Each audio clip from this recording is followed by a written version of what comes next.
Friends hello welcome to Telugu academy book reader. ఈరోజు మనము పరిసరాల విజ్ఞానం 4th క్లాస్లో 7th లెసన్ చదవబోతున్నామండి. అయితే ఇంతకుముందుకి 6 లెసన్లు చదవడం జరిగింది. దయచేసి వాటిని కూడా వినగలరని కోరుకుంటూ మనం 7వ లెసన్లోకి వెళ్ళిపోదాం. మన 7వ లెసన్ వచ్చేసండి ప్రభుత్వ సంస్థలు. ఇక లెసన్లోకి వెళ్ళిపోదామండి. రంగాపురం గ్రామానికి చుట్టూ కొండలున్నాయి. ఈ రంగాపురం అనేది మనం 3rd క్లాస్లో కూడా చదువుకున్నామండి. ఆ లెసన్ పేరు ఏందో కామెంట్ సెక్షన్లో కామెంట్ చేయండి, చూద్దాం ఎంతమందికి తెలుస్తుందో. గ్రామానికి దగ్గరలో నది ప్రవహిస్తుంది.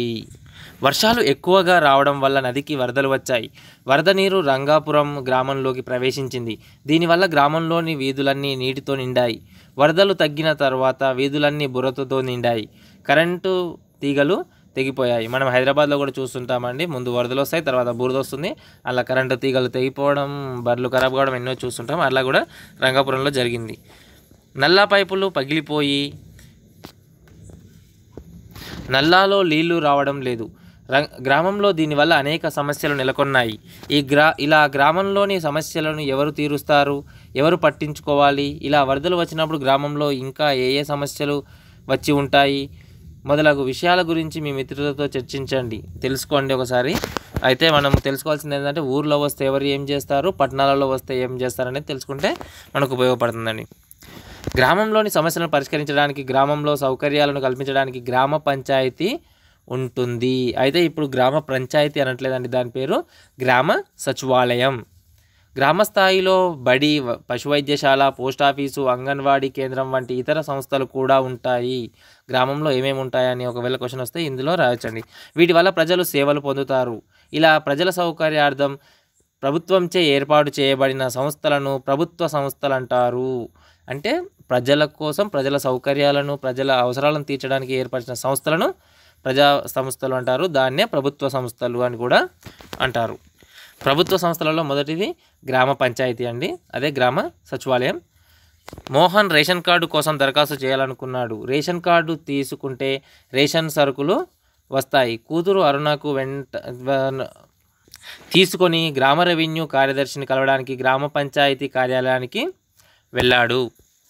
నా పేరు మోహన్, నాకు భార్య, కూతురు, కుమారుడు ఉన్నారు. నాకు ఆహార భద్రతా కార్డు లేదు. ఆహార భద్రతా కార్డు అంటే ఏదో కాదండి, రేషన్ కార్డు.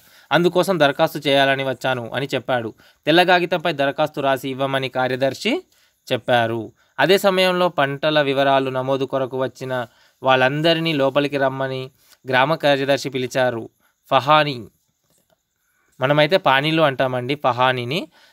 అలాగే కొందరు అండంగల్ ఆధారంగా గ్రామ రెవెన్యూ సహాయకునితో కలిసి గ్రామ కార్యదర్శి రికార్డులు పరిశీలించి రసీదులు ఇచ్చారు.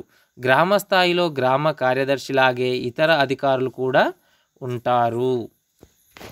అరుణ దరఖాస్తు రాసింది. తహసీల్దారు కార్యాలయం వారు ఆన్లైన్లో వివరాలు నమోదు చేశారు. మోహన్ రాసి ఇచ్చిన వివరాలను తమ దగ్గర ఉన్న సమాచారంతో పరిశీలించారు. వివరాలు జిల్లా పౌర సరఫరా అధికారికి పంపారు. చూడండి, ఇక్కడ పౌర సరఫరా అధికారికి పంపారు. అయితే ఫస్ట్ క్వశ్చన్ అడిగితే ఎవరికి పంపుతారు అంటే పౌర సరఫరా అధికారికి. అక్కడ అతను ఎక్కడ ఉంటాడు? జిల్లా హెడ్ క్వార్టర్స్లో ఉంటాడు. కొన్ని రోజుల తర్వాత వారు ఆహార భద్రతా కార్డు మంజూరు చేసి తహసీల్దారుకు పంపించారు. తహసీల్దారు ద్వారా మోహన్ ఆహార భద్రతా కార్డు అందుకున్నాడు. చూడండి, ఎవరిస్తారు? తహసీల్దార్ ఇస్తాడండి. ఇప్పుడు మోహన్ ఆహార భద్రతా కార్డు ద్వారా సరుకులు తీసుకుంటున్నాడు, అదే రేషన్ కార్డు. మీకు తెలుసా, ఇటీవల ఆధార్ కార్డు జారీ చేసే సందర్భంలో వ్యక్తుల కళ్ళ ఐరిస్ కెమెరాలో ఫోటో తీస్తున్నారు. ఏం తీస్తున్నారంటే ఐరిస్. మనిషి కనుగుడ్డుపై ఉన్న వలయాకార భాగాన్ని ఐరిస్ అంటారు. ఐరిస్ కెమెరా ఐరిస్ భాగాన్ని ఫోటో తీసి చెదిరిపోకుండా పదిలంగా భద్రపరుస్తుంది. చూడండి, కళ్ళలో వలయాకారంలో ఉండేది ఐరిసే, దాన్ని ఫోటో తీసే దాని పేరు కూడా ఐరిస్ కెమెరానే, గుర్తుంచుకోండి. ఐరిస్ కెమెరా ఐరిస్ భాగాన్ని ఫోటో తీసి చెదిరిపోకుండా పదిలంగా భద్రపరుస్తుంది. దీనిని మిమీ జోయ్ కనుగొన్నారు. ఎవరు కనుగొన్నారండి? మిమీ జోయ్. ఒకసారి ఫోటో దిగిన వారు మరొకసారి వస్తే ఇది వెంటనే గుర్తిస్తుంది. ఎలా అండి? ఐరిస్ సహాయంతో. ఆహార భద్రతా కార్డు ఉన్నవారికి సంబంధిత చౌకధర దుకాణంలో సరుకులు లభిస్తాయి. చౌకధర దుకాణం అంటే ఏం లేదని మనము వాడుక భాషలో వాడేది రేషన్ షాప్. ఈ సరుకులను ప్రభుత్వ నిర్ణయించిన ధరల ప్రకారం అమ్ముతారు. చూడండి, వాళ్ళు ఏ ధర అయితే నిర్ణయిస్తారో వీటి అంత మాత్రమే మన ఊర్లలో అమ్మాలి. రేషన్ సరుకులు సక్రమంగా ఇవ్వకుంటే ఏం చేస్తారో తెలుసా? నిరుపేదల కోసం ప్రభుత్వం చౌకధర దుకాణాల ద్వారా సరుకులు పంపిణీ చేస్తుంది. చూడండి, చౌకధర దుకాణం ద్వారా ఎవరికి? నిరుపేదలకు మాత్రమే అండి. అది తెల్ల రేషన్ కార్డు ఉన్న వాళ్ళకి మాత్రమే. అవి పేదలకు అందడం చాలా అవసరం. సక్రమంగా అందడం లేదని తెలిస్తే తహసీల్దార్కు ఫిర్యాదు చేయాలి. చూడండి, సక్రమంగా అందకపోతే ఎవరికి ఫిర్యాదు చేయాలి? తహసీల్దార్కు ఫిర్యాదు చేయాలి. చూడండి, ప్రభుత్వ సంస్థలలో రెండోది మండల కేంద్రం. మండల కేంద్రంలో తహసీల్దారు కార్యాలయం ఉంటుందని తెలుసుకున్నారు కదా. దీన్నే మండల రెవెన్యూ కార్యాలయం అని కూడా అంటారు. తహసీల్దార్ కార్యాలయం అన్నా రెవెన్యూ కార్యాలయం అన్నా ఒకటేనండి.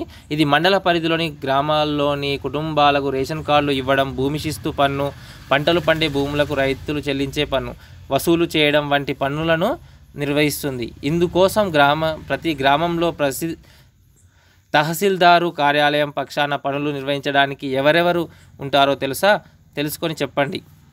మీరు కూడా కామెంట్ సెక్షన్లో కామెంట్ చేయండి. మండల స్థాయిలో తహసీల్దారు కార్యాలయంతో పాటు ప్రజలకు సేవలు అందించే ఇంకా ఇతర కార్యాలు కూడా ఉంటాయి. ఇక్కడ పట్టికలో అది కార్యాలయం, అవి చేసే పనులు ఇచ్చారండి. ఒకసారి తెలుసుకుందాం. మొదటిది మండల పరిషత్ కార్యాలయం అండి. అది చేసే పనులు ప్రాథమిక విద్యను అందించడం. వ్యవసాయం ప్రాథమిక విద్య ఎవరికి అందిస్తారండి? 1 నుండి 14 ఏళ్ల లోపు ఉన్న వాళ్ళకి. వ్యవసాయం, పశుపోషణ, చేపలు, కోళ్ళ పెంపకం అభివృద్ధి చేయడం, మండలంలో రోడ్లు నిర్మాణం చేయడం, వాటిని మరమ్మతులు చేయించడం, సాగునీటి సరఫరా. చూడండి, సాగునీటి సరఫరా ఓన్లీ కాలువలు ఉన్న సైడే చేస్తారండి. ఒకవేళ హైదరాబాద్, రంగారెడ్డి డిస్టిక్లలో అయితే తాగునీటి సరఫరా చేస్తారు. ఆరోగ్యం, శిశు సంక్షేమం, పారిశుద్ధ్య కార్యక్రమాలు చేపట్టడం మొదలగునవి. రెండోది వచ్చేసి పోలీస్ స్టేషన్ అండి. శాంతి భద్రతలు కాపాడడం, నేరాలు జరగకుండా చూడడం, ప్రజలతో సత్సంబంధాలు ఏర్పరచుకోవడం, ప్రజల ఫిర్యాదులను స్వీకరించడం, తక్షణం స్పందించడం, ఫిర్యాదులపై విచారించడం, రికార్డు చేయడం, ప్రజలు సురక్షితంగా ఉండడానికి అందరూ నియమాలు పాటించడం సహాయపడడం, బాలల సంబంధిత అంశాలు మరియు బాలల రక్షణ సంస్థల పరిరక్షణ మొదలగునవి. అయితే పోలీస్ స్టేషన్లో ఫస్ట్గా నమోదు చేసే దాని పేరు ఏంటండి? అంటే వివరాలను నమోదు చేసేదాని పేరు మీకు తెలిస్తే కామెంట్ సెక్షన్లో కామెంట్ చేయండి. ఎంతమందికి తెలుసో చూద్దాం. మూడోది వచ్చేసి తహసీల్దార్ కార్యాలయం అండి. గ్రామ రెవెన్యూ అధికారులు మరియు మండలంలోని కార్యాలయ సిబ్బంది పనిని పర్యవేక్షించడం, ప్రజల నుండి వచ్చిన ఫిర్యాదులను విచారణ చేయడం, ప్రభుత్వ పథకాలు ప్రజలకు అందేటట్లు చేయడం. చూడండి, ప్రభుత్వ పథకాలను ఎవరు అందేటట్టు చూస్తారు? తహసీల్దార్ కార్యాలయం అండి. కులం, ఆదాయ ధృవీకరణ పత్రాలు ఇవ్వడం, వెట్టి చాకిరీ నుండి ప్రజలను విముక్తులను చేయడం, రైతులకు పట్టాదారు పాసు పుస్తకాలు మంజూరు చేయడం, భూ వివాదాలను పరిష్కరించడం మొదలగునవి. చూడండి, ఇందులో చాలా ఇంపార్టెంట్ అయిన విషయాలు ఉన్నాయి. అన్నీ ఒకసారి గట్టిగా వినేసి గుర్తుంచుకోండి, మనకు చాలా ఉపయోగపడతాయి. ప్రాథమిక ఆరోగ్య కేంద్రం, అదే హాస్పిటల్ అండి. మండల పరిధిలో సాధారణ రోగులను ప్రతిరోజు పరీక్షించడం. సాధారణ రోగులు ప్రతిరోజు అండి, అంటే జ్వరం వచ్చిన వాళ్ళు, తుమ్ము, దగ్గులు అలాంటివి ఉన్న వాళ్ళండి.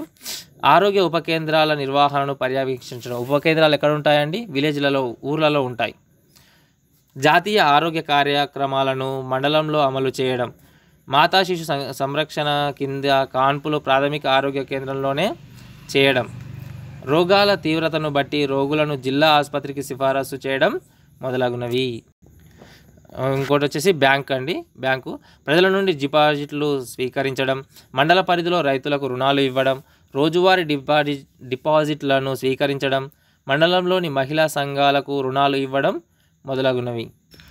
మండల వనరుల కేంద్రం అండి. ఇది వచ్చేసి ఎంఆర్సి అంటారండి. అంటే మనకు స్కూల్స్కి సంబంధించినవన్నీ ఇక్కడే జరుగుతాయి.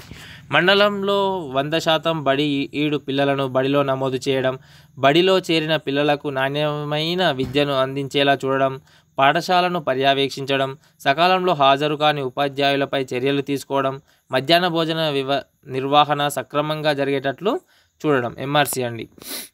నెక్స్ట్ వచ్చేసి పశు వైద్యశాల. జంతువుల ఆరోగ్యాన్ని సంరక్షించుట, జంతువులకు వచ్చే రోగాలను గుర్తించుట, చికిత్స చేయుట, జంతువుల ద్వారా మానవులకు సంక్రమించే వ్యాధులను గుర్తించి నివారణ చర్యలు తీసుకొనుట, యజమానులకు జంతువుల పెంపకం గురించి సలహాలు సూచనలు ఇచ్చుట, జంతువులకు పోషకాహారం ఇవ్వటం గురించి రైతులకు చైతన్యం చేయడం. మండల కేంద్రంలో ఏ కార్యక్రమాలు మనకు ఎలా ఉపయోగపడతాయో తెలుసుకున్నారు కదా. మండల పరిధిలోని అన్ని రకాల అభివృద్ధి కార్యక్రమాల పర్యవేక్షణ కోసం ప్రతి 3 నెలలకు ఒకసారి సమావేశాలు జరుగుతాయి. ఎన్ని నెలలకండి? 3 నెలలకు ఒకసారి సమావేశాలు జరుగుతాయి. దీంట్లో మండల స్థాయిలోని అన్ని కార్యాలయాల అధికారులు పాల్గొంటారు. దీంట్లో ఎంతమంది? అన్ని కార్యాలయాల అధికారులు పాల్గొంటారు. ఇది ఎవరి ఆధ్వర్యంలో జరుగుతుందో మీకు తెలుసా? గ్రామానికి సర్పంచ్ ఉన్నట్లే మండలానికి మండల పరిషత్ అధ్యక్షులు ఉంటారు. ఎన్నికల ద్వారా ఎంపికైన వీరి అధ్యక్షతలో అభివృద్ధి సమావేశాలు జరుగుతాయి. గ్రామం మండలం యొక్క అభివృద్ధి నాయకత్వ లక్షణాలు సేవాభావం కలిగి ఉన్న గ్రామ సర్పంచ్ మండల అధ్యక్షులు అలాగే గ్రామంలో మరియు మండలాల్లో ఉన్న అధికారులపై ఆధారపడి ఉంటుంది. మండల పరిషత్ కార్యాలయంలో జరిగే సర్వసభ్య సమావేశాలకు ముందుగానే మండల అధ్యక్షుల పేరుతో సమాచార లేఖను సభ్యులు పంపిస్తారు. రంగారెడ్డి జిల్లాలోని కొత్తూరు మండల అభివృద్ధి కార్యాలయం వారు సర్వసభ్య సమావేశానికి ఆహ్వానిస్తూ లేఖను చూడండి. ఒకసారి మీరు లేఖను చూడండి. అదంతా నేను చదివి టైం వేస్ట్ చేయదలుచుకోలేదు. చూసి మనకి ఏదైనా ఉపయోగపడుతుందంటే మన కామెంట్ సెక్షన్లో కామెంట్ చేయండి. ఇదేనండి, చూసి ఒకసారి పాజ్ చేసి దీన్ని ఒకసారి మొత్తం చదవండి. మనకి ఏమైనా ఉపయోగపడతాయి అనుకుంటే కామెంట్ సెక్షన్లో కామెంట్ చేయండి. ఇలా సమావేశమైన వారు సభ్యులందరూ ఎజెండాల గురించి చర్చిస్తారండి. అయితే ఎజెండాలు ఏమేమి ఉన్నాయనేది ఒకసారి ఇక్కడ ఉన్నాయి ఎజెండా అంశాలు. ఇవన్నీ ఒకసారి మీరు జాగ్రత్తగా చూసుకోండి, ఎందుకంటే అవన్నీ మనకు అంత అవసరం లేదు. అయితే ఒకసారి నేను చదివి చూపిస్తాను, ఒక నిమిషం ఉండండి. అయితే మీరు ఒక విషయం గుర్తుంచుకోండి, ఇవన్నీ ఉండాలని ఏం లేదు, ఇందులో ఉన్నవి ఉంటాయండి ఎజెండా అంశాలు.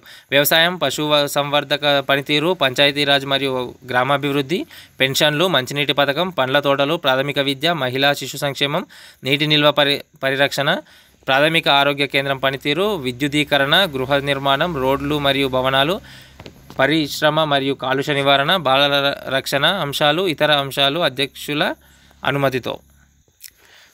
మండల స్థాయి అభివృద్ధి సమావేశాల్లో ఆయా గ్రామాల సమస్యల గురించి సర్పంచులు, ఎంపీటీసీ సభ్యులు చర్చిస్తారు. ఎవరు చర్చిస్తారండి? సర్పంచులు, ఎంపీటీసీ సభ్యులు. వాళ్ళు అడిగిన ప్రశ్నలకు మండల స్థాయి అధికారులు సమాధానాలు చెప్తారు. మండల పరిషత్ అభివృద్ధి అధికార సమావేశాన్ని నిర్వహించడంలో సహకరిస్తారు. తహసీల్దార్, వ్యవసాయ శాఖ అధికారి, పశు వైద్య అధికారి, మండల విద్యాధికారి ఎవరండి? కామెంట్ సెక్షన్లో కామెంట్ చేయండి. ప్రాథమిక ఆరోగ్య కేంద్ర వైద్యులు మొదలగున వారు సమావేశానికి హాజరవుతారు. సభ్యులు అడిగిన ప్రశ్నలకు సంబంధించిన అధికారులు సమాధానాలు చెప్తారు. ఎవరు అండి? మండల విద్యాధికారి, ఎంఈఓ అండి, మండల్ ఎడ్యుకేషన్ ఆఫీసర్ అంటారు. ప్రభుత్వ సంస్థలు, జిల్లా కేంద్రం, కలెక్టర్ కార్యాలయం, దాన్ని కలెక్టరేట్ అంటామండి మనము. అది కరెక్టా కాదా ఒకసారి మీరు కామెంట్ సెక్షన్లో కామెంట్ చేయండి. మోహన్ మరియు కిరణ్ కుటుంబాలు పక్కపక్కనే ఉంటున్నాయి. కిరణ్ తరచుగా అనారోగ్యానికి గురవుతున్నాడు. హఠాత్తుగా ఒకరోజు కింద పడిపోయాడు. ఆయన భార్య జ్యోతి ఏడవడం చూసి మోహన్ వెంటనే 108కి ఫోన్ చేశాడు. 108 అండి, 108 వాహనం వచ్చింది. కిరణ్ ప్రభుత్వ ఆసుపత్రిలో చేర్చారు. డాక్టర్ పరీక్షలు చేసి కిరణ్కు గుండెపోటు వచ్చిందని చెప్పారు. ప్రస్తుతం తాత్కాలికంగా చికిత్స చేశాం, కానీ నెల రోజుల్లో గుండెకు ఆపరేషన్ చేయాలని చెప్పారు. ఆరోగ్యశ్రీ కార్డు ఉంటే ఉచితంగా ఆపరేషన్ చేస్తారని సలహా ఇచ్చారు. ఏందండి? ఆరోగ్యశ్రీ కార్డు. దాంతో జ్యోతి తమకు తెల్ల రేషన్ కార్డు ఉన్నందున ఆరోగ్యశ్రీ కార్డు పొందుటకు అర్హత ఉందని తెలుసుకుంది. ఎవరండి అర్హత ఉన్నవాళ్ళు? ఓన్లీ తెల్ల రేషన్ కార్డు ఉన్న వాళ్ళే ఆరోగ్యశ్రీ కార్డుకి అర్హులు. అందుకోసం జిల్లా కలెక్టరేట్కు దరఖాస్తు చేయాలని నిర్ణయించుకున్నారు. కింది విధంగా దరఖాస్తు జిల్లా కలెక్టర్కు రాశారు. ఒకసారి మీరు కూడా చూడండి దాన్ని. ఒకసారి వీడియో పాజ్ చేసి దాన్ని మొత్తం చదువుకోండి, మనకు ఫ్యూచర్లో ఉపయోగపడవచ్చు. జత చేయాల్సిన పత్రాలండి: ఆధార్ కార్డు, వైద్య పరీక్షల నివేదికలు. మరుసటి రోజు కిరణ్ కుటుంబం జిల్లా కలెక్టరేట్ కార్యాలయానికి వెళ్ళి కలెక్టర్ను కలిసి మొత్తం విషయం చెప్పారు. దరఖాస్తు అందించారు. జిల్లా కలెక్టర్ గారు ఆ దరఖాస్తు ఆరోగ్య బీమా విభాగ అధికారికి పంపించారు. ఎవరికి పంపించారండి? ఆరోగ్య బీమా విభాగ అధికారికి పంపించారు. వారం రోజుల్లో ఆరోగ్యశ్రీ కార్డు సంబంధిత అధికారి కిరణ్కు అందజేశాడు. ఆరోగ్యశ్రీ కార్డుతో కిరణ్ ఉచితంగా వైద్యం చేయించుకున్నాడు. సంపూర్ణ ఆరోగ్యంతో సంతోషంగా ఇంటికి వచ్చారు. మన అవసరాలు తీర్చడానికి జిల్లా స్థాయిలో అనేక కార్యాలయాలు ఉంటాయి. వీటి ద్వారా మండల, గ్రామ స్థాయిలో నిర్వహించే పనులను నిధులను విడుదల చేస్తారు. జిల్లా స్థాయిలో జిల్లాలోని ప్రజలందరికీ ఉపయోగపడే ఇతర సంస్థలు, ప్రభుత్వ కార్యాలయాలు కూడా ఉంటాయి. చూడండి, గ్రామంలో, మండలంలో ఎలా ఉంటాయి, జిల్లాలో కూడా అలాగే ఉంటాయండి. ప్రభుత్వ సంస్థలు, ప్రభుత్వ ఆస్తి. ప్రభుత్వ సంస్థలు పౌరుల ప్రాథమిక అవసరాలను తీరుస్తాయి. ఈ పనుల కోసం డబ్బులు అవసరం. సంస్థలు పనిచేయడానికి, నిర్వహించుటకు కార్యాలయాలు, ఉద్యోగులు, వారికి వేతనాలు వంటి వాటిని డబ్బు అవసరం. ప్రభుత్వ సంస్థలు వాటి నిర్వహణ మరియు వివిధ పనుల కోసం ఖర్చు చేసే డబ్బు మనదే. మనం ట్యాక్సులు, కరెంటు బిల్లు అలాంటివి కట్టడం వల్లనే వాళ్ళకి వెళ్తాయండి. మనమందరం ప్రభుత్వానికి వివిధ పన్నులు, రుసుములు పేరిట డబ్బులు చెల్లిస్తున్నాము. ఆ డబ్బుతోనే ప్రభుత్వం మన అవసరాలకు తీరుస్తుంది. ప్రభుత్వ ఆస్తి అంటే అది మన ఆస్తే, కానీ అమ్ముకోవడానికి కుదరదండి. అది ప్రభుత్వ ఆస్తే. దానిని కాపాడుకొని భవిష్యత్తు తరాలకు అందించాల్సిన బాధ్యత మనందరిది. లేదంటే అభివృద్ధి జరగదు. పౌరులమైన మనం బాధ్యతగా ప్రవర్తించాలి. దేశం మనది, ఆస్తులు మనవి. మనకు కోపం వచ్చినప్పుడు బస్సులు పలగొట్టడము ఏం జరుగుతుందని, మనం బస్సులు పలగొడితే బస్సు ఛార్జీలు పెరుగుతాయి. ఏదైనా తగలబెడితే మళ్ళీ అవి కట్టడానికి మనకి ట్యాక్సులు పెరుగుతాయి. అలా కాకుండా శాంతియుతంగా చూసుకోవాలండి ఏమైనా ఉంటే. విధి దీపాలు, నీటి పంపులు, పంచాయతీ కార్యాలయం, వైద్యశాల ఇవన్నీ మన కోసమే కదా. పగలు కూడా వీధి దీపాలు వెలగడం, నల్లాలు పాడైపోయి నీరు వృధాగా పోవడం, ప్రభుత్వ కార్యాలయాలు వరండాలు, తలుపులు, కిటికీలు పాడు చేయడం అంటే మనమే నష్టం కలిగించుకుంటామని అర్థం. ఇవన్నీ మనవే. వీటిని మనమే కాపాడుకోవాలి. ఎవరైనా నష్టం చేయడానికి పూనుకుంటే మనం అడ్డుపడాలి. అదే మన బాధ్యతాయుతమైన పౌరులు చేయాల్సిన పని. సమాచార హక్కు. 12 అక్టోబర్ 2005 సంవత్సరం నుండి సమాచార హక్కు చట్టం అమలులోకి వచ్చింది. అప్పటి నుండి ప్రజలు అడిగే సమాచారం గురించి అందరూ పట్టించుకుంటున్నారు. ఒకసారి చూడండి, సమాచార హక్కు చట్టం 2005 ఎప్పుడండి? సమాచార హక్కు చట్టం 2005.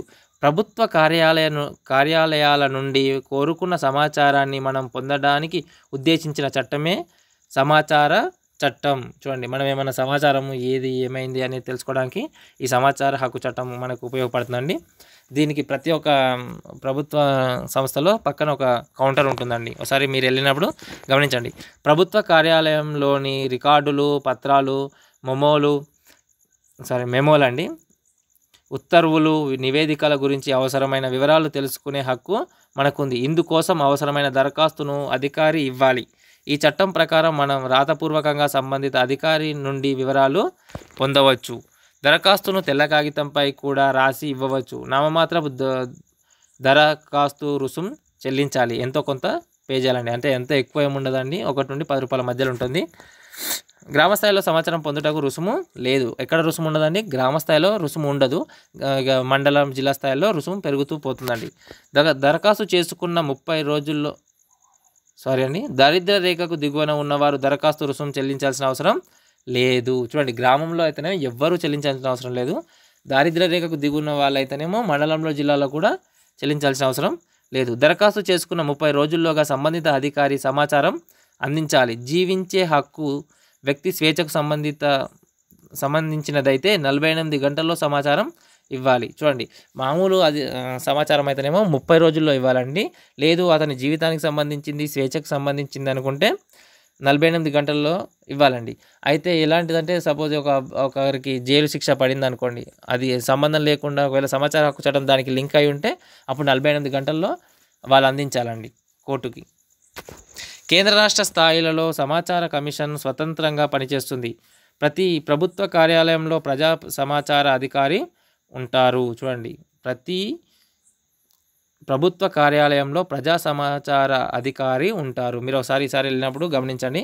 కార్యాలయాల నోటీసు బోర్డులో ఏ సమాచారాన్ని ఎంతకాలం ఇస్తారో తెలుపుతారు.